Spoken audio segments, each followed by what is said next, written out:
Hey, what's up, dudes and dudettes? It's Mr. Jude here.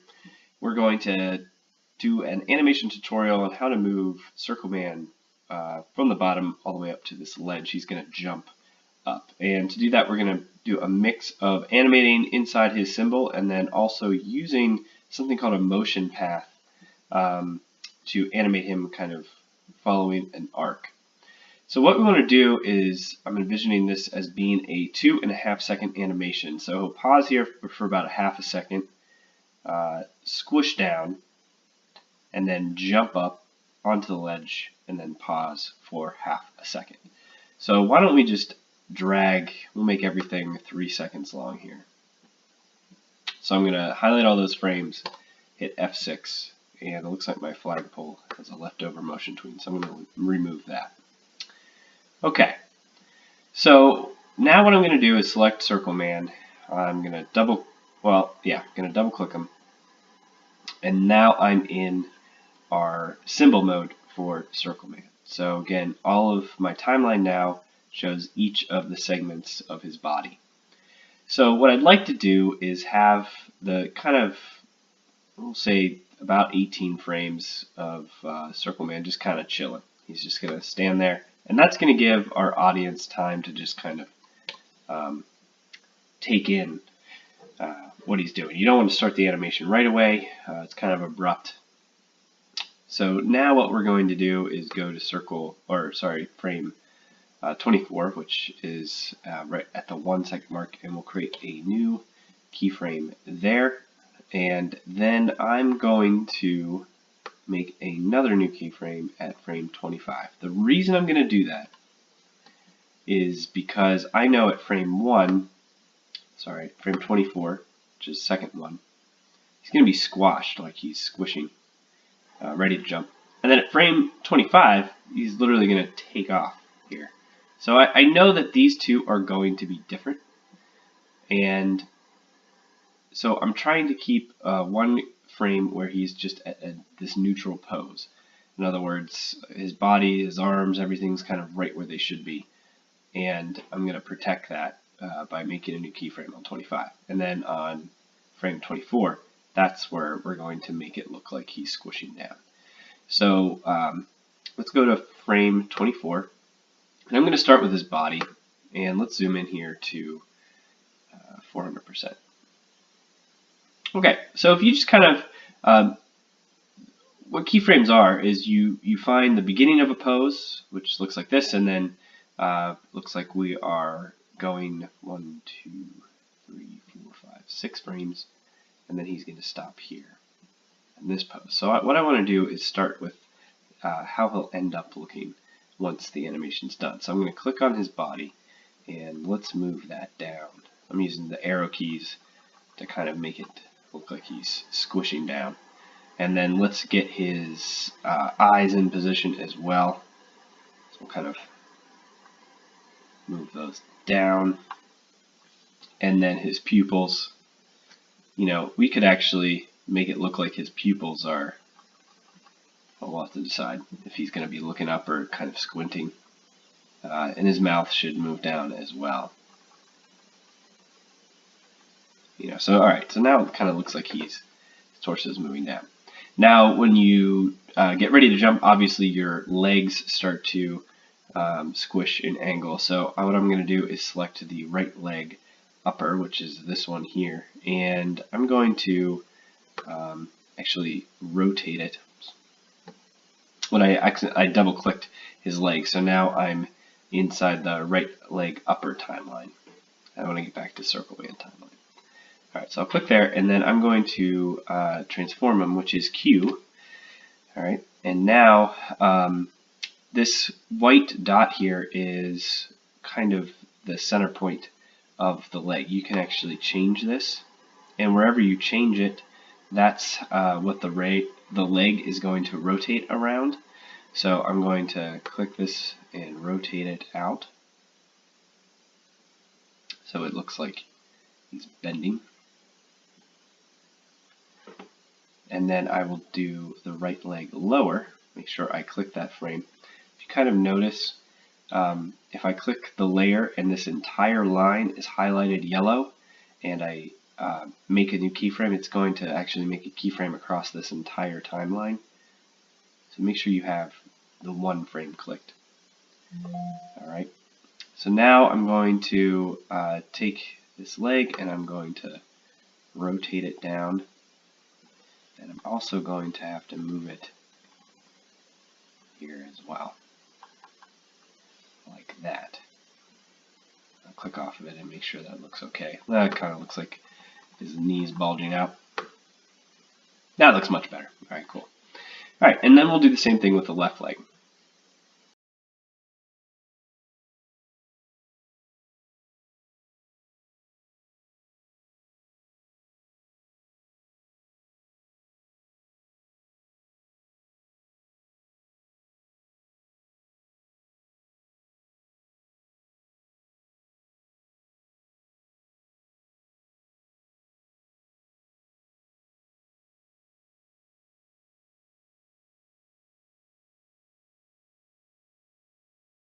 Okay, so now I've animated the pose. He goes from here to here, and then he'll take off. Alright, so for some of this I can actually tween. So what I'd like to do is make the computer animate the transition for the eyes, for the mouth, for the body. Alright, so I'm going to click in there and create classic tween. And for the eyes, do the same thing.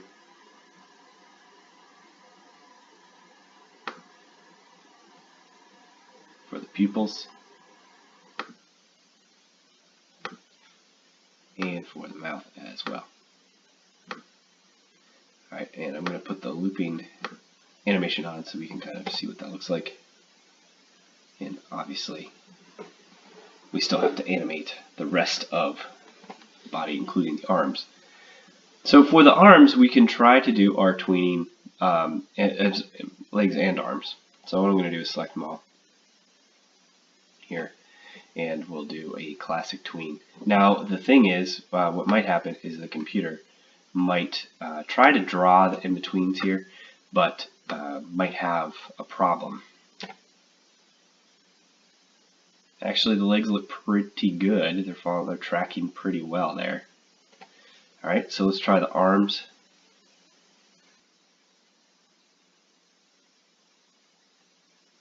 Alright, so that's good.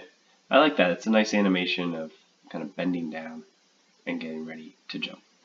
Now, what I can do is actually maybe make this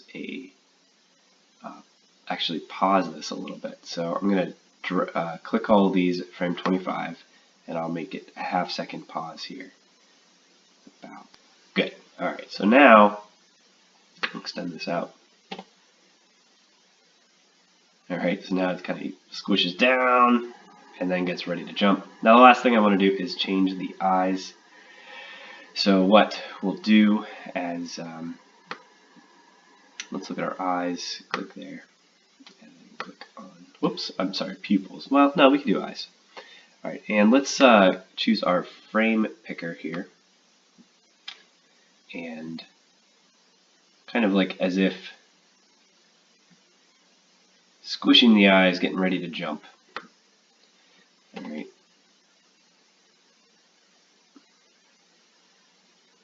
And I like how the pupils are kind of staying up. And then let's do the same thing with the mouth. Let's change the mouth when it kind of enters the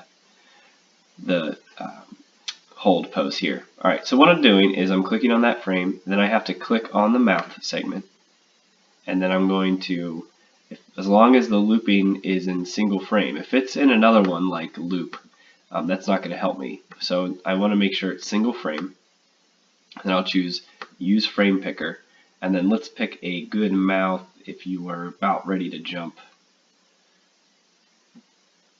That's probably not so good. I kind of like this one. It's kind of like a smirk, I guess. Thinks he's going to make it.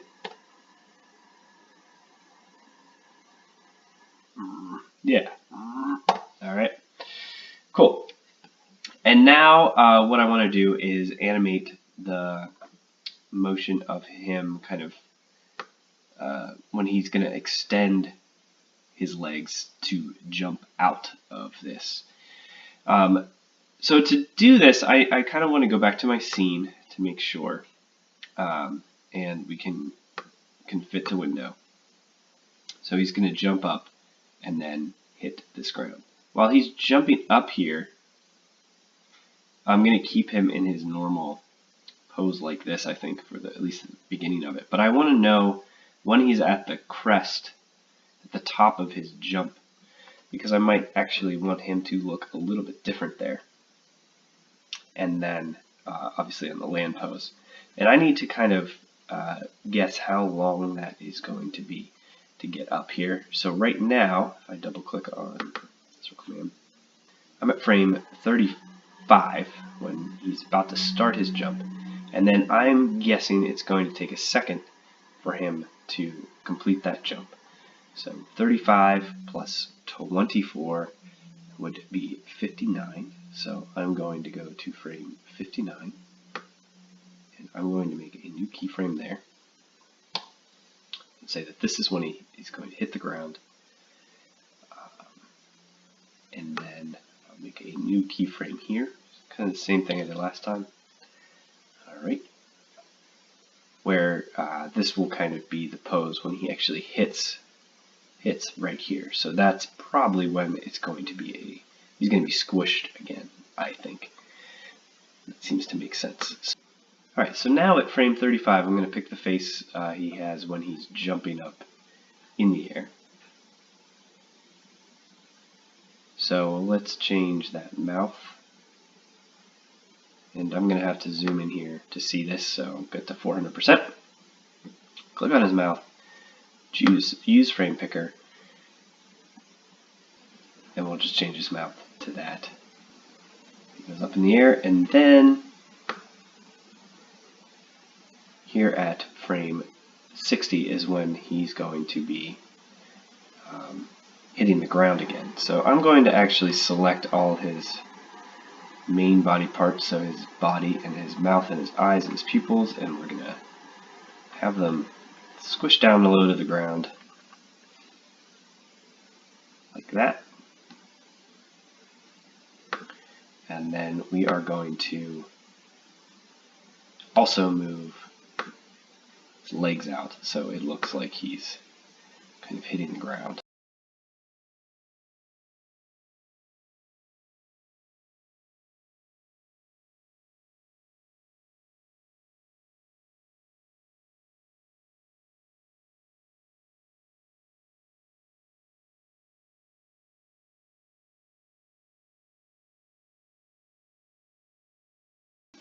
Okay, so that's the pose he'll have when he's hitting the ground.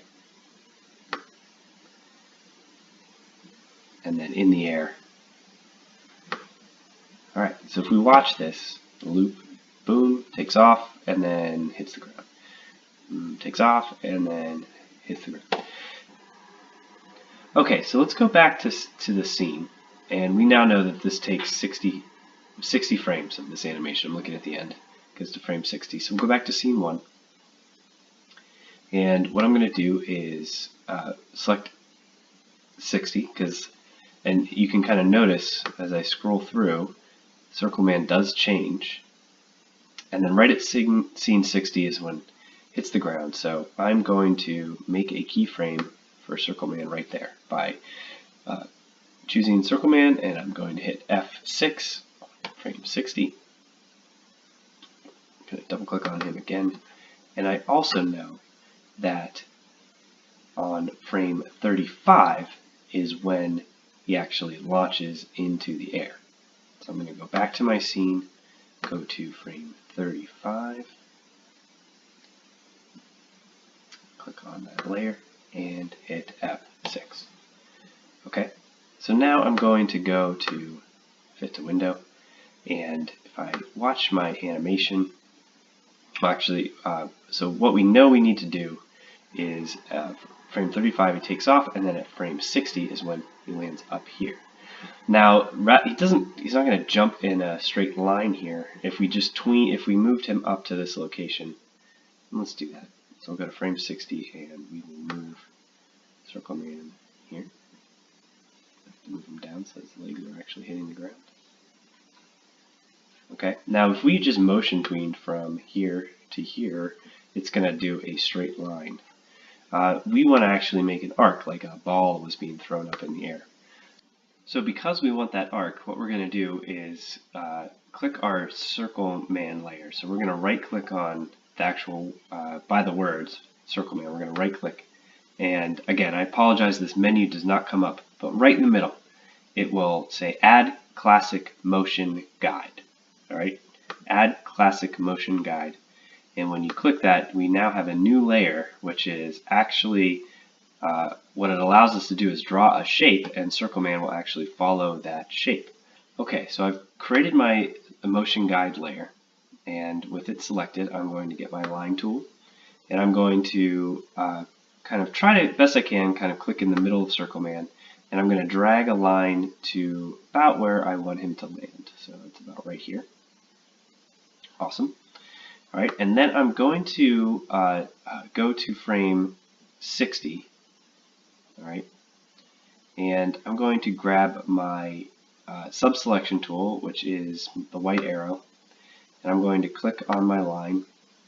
And what the sub-selection tool allows you to do is drag the white nodes at the end of there, and I'm going to drag, and I'm going to try to find the middle of Circle Man here, which I believe is under his left eye.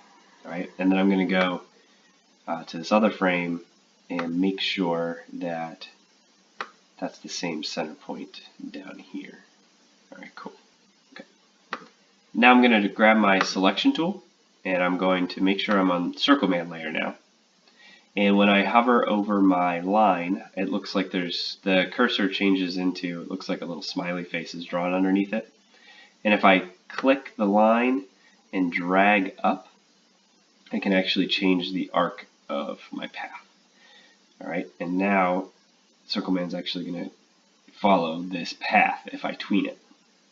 Now the thing I want to do before I actually create a motion tween is I want to find the point where he's at the apex of this arc, because I'm going to make him go fast, and then he should slow down at the top, and then he should slow down and slightly speed up here at the bottom. And the best way to control that is to kind of split those motions in two. So I'm thinking it's probably like 2/3 of the way through is when he's going to hit this arc. So I'm going to go to about frame 51, and I'm going to hit F6 and create a new keyframe there. And then I'm going to create a classic tween in between those. All right, if I hit enter, we'll see that he jumps up and follows the tween. All right, now one thing I messed up on here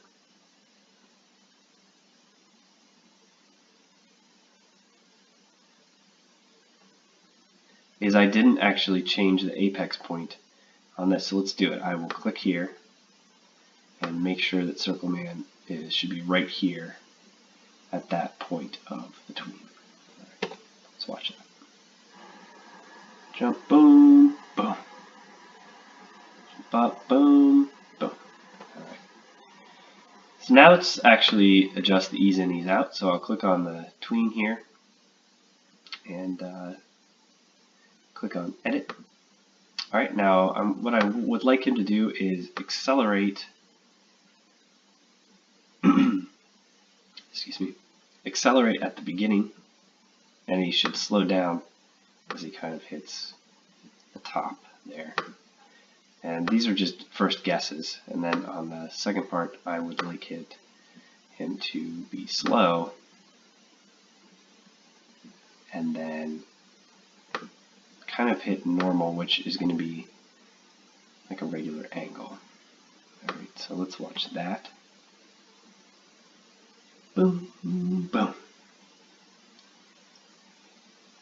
Okay, so that doesn't look too bad actually. Cool. And change my ease in, ease out. I can make that speed up a little bit here. And so obviously you can kind of keep tweaking it.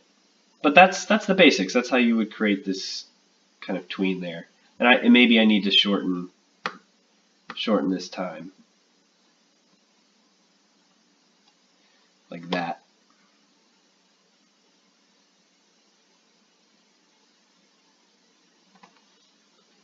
maybe even longer. So you can kind of keep messing with the timing, but I just wanted to show you the basics of that. And so now it looks like Circle Man is making this Herculean jump up there and then hitting the ground. All right, thanks so much, and we'll see you next time.